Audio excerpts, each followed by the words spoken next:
আগামী 5 তারিখে দেশনেত্রী বেগম খালেদা জিয়া একটি বিশেষ বিমানে কাতারের রয়্যাল অ্যাম্বুলেন্স, সেই অ্যাম্বুলেন্সের ফ্লাইটেই তিনি আমাদের দেশে আমাদের মাঝে আবার ফিরে আসবেন। আপনারা আমাকে এবং আমাদের নেতাদেরকে প্রায় জিজ্ঞেস করেন যে ম্যাডাম কবে ফিরবেন। আজকে সেই কথাটা বলার জন্যই আপনাদের সামনে উপস্থিত হয়েছি।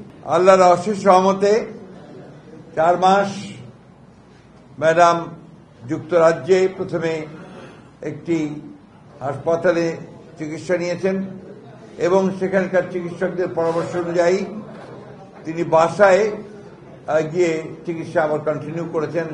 সেটা হচ্ছে আমাদের ভারপ্রাপ্ত চেয়ারম্যান জনাব তারেক রহমান সাহেব তার পুত্রের বাসায়, এবং প্রতিদিন তার অবস্থার উন্নতি হয়েছে। একদিকে আপনার একটা ভালো পরিবেশ, বিশেষ করে পারিবারিক পরিবেশে, এবং একই সঙ্গে পরীক্ষা নিরীক্ষার মধ্য দিয়ে তার কিছুটা উন্নত চিকিৎসার মধ্য দিয়ে তিনি আল্লাহর অশেষ রহমতে আগের চাইতে অনেক সুস্থ বোধ করছেন। সেই কারণেই তিনি সিদ্ধান্ত নিয়েছেন যে তিনি এখন দেশে ফিরে আসবেন। আপনারা সবাই জানেন যে এই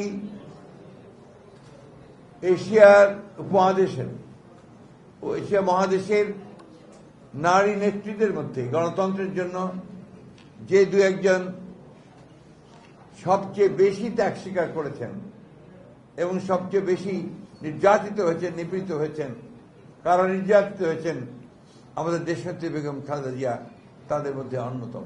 প্রতিটি দেশপ্রেমিক মানুষ আজকে তারা অত্যন্ত উৎসাহিত, উজ্জীবিত যে তাদের প্রিয় নেত্রী দেশে ফিরে আসবেন এবং তাকে প্রপার অভ্যর্থনা জানানো এটা আমাদের নৈতিক দায়িত্ব।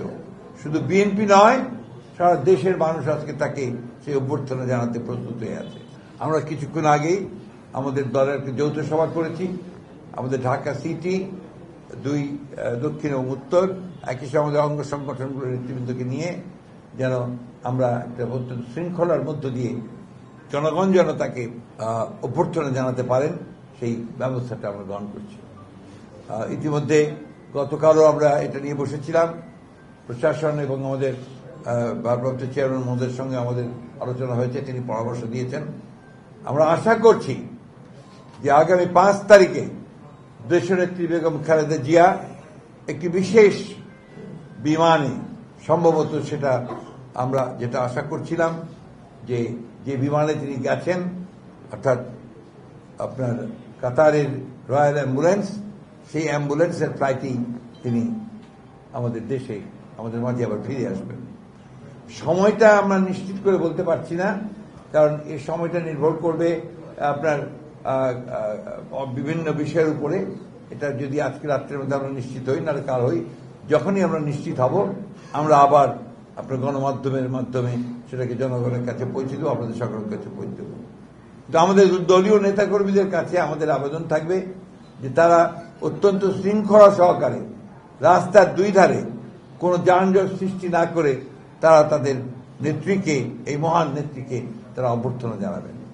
আমরা যেটা সাজেস্ট করেছি যে এক হাতে জাতীয় পতাকা, আরেক হাতে দলীয় পতাকা দিয়ে আমরা তাকে অভ্যর্থনা জানাবো। এটা হচ্ছে আমাদের সিদ্ধান্ত, এবং আমাদের নেতৃবর্গ দায়িত্ব নিয়েছেন যে তারা শৃঙ্খলার মধ্য দিয়ে এই অভ্যর্থনা যেন আমরা দিতে পারি সে ব্যবস্থা তারা নিশ্চিত করবেন।